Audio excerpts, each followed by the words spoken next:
scribbled line between life and death. Hair, the thin strands that sit upon the scalp that can make or break the spirit, depending on style. Hairdressers, the careful sculptors that hold a person's self-confidence in their delicate hands.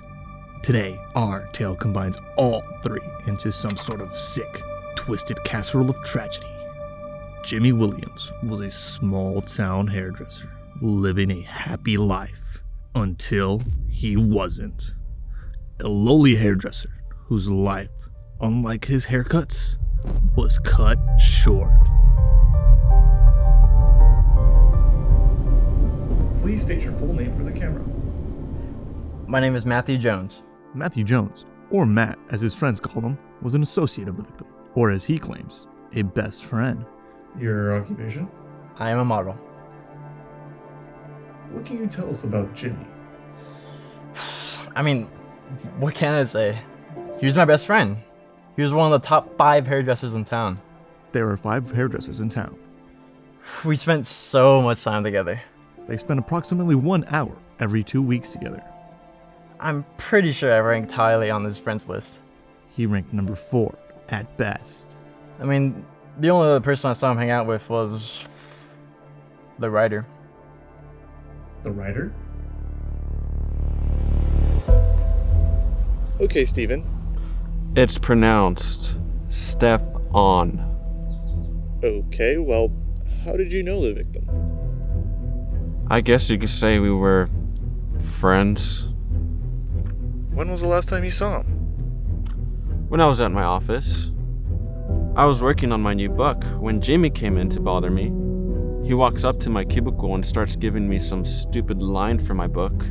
I just yell at him to get the hell out of my office and call him an untalented hack. And then he left. I still have that awful line ringing in my head. What was it? I'm not a photographer, but I can picture you and me together. That's a pretty good line. Hello? To get a feel for the day of the murder, we asked a local meteorologist about the day, who also happened to be the victim's father. It was a Tuesday in early November. Temperatures were in the low to mid-60s, and it was a perfect day to visit a dimly lit shed. Could you tell us a little bit about the day? Well, there was a 100% chance of deep blues with a 35% chance of ocular precipitation. Did Jimmy ever do anything wrong to anybody? No, never. He was the perfect person. And his hair skills, well, they were immaculate. But he just never get my beard right. My beard.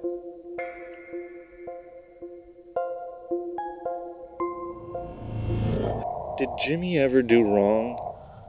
I honestly just would try to avoid him. But I still knew about his personal life. I was forced upon it. She was a goddamn jabberjaw.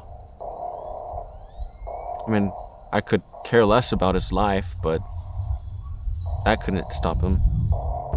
How do you feel about his skills as a hairdresser? Honestly, his skills with hair were directly inverse to his skills as a person. It was the only thing he could do right.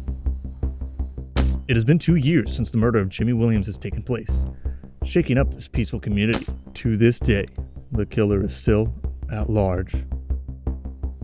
If the killer was sitting here right in front of you today, what would you say? Honestly, I would just walk away. I don't have much to say. It would be a little morbid to thank him for getting rid of that stupid line, but that's too far. Well, I would say, hey, Buster, you killed the wrong hairdresser. And then take him out back to my workshop and give him a piece of my mind. If you know what I mean. Do you have any idea who would do such a thing? Matt. Stefan.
about does it.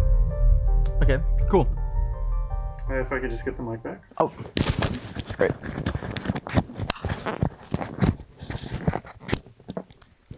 Thank you. Oof. Got my appointment coming up. Okay. Gotta keep the beard tamed, you know? Can't go modeling with a crappy beard. Like, if someone just messed up my beard, I'd stab him with an orange foam finger.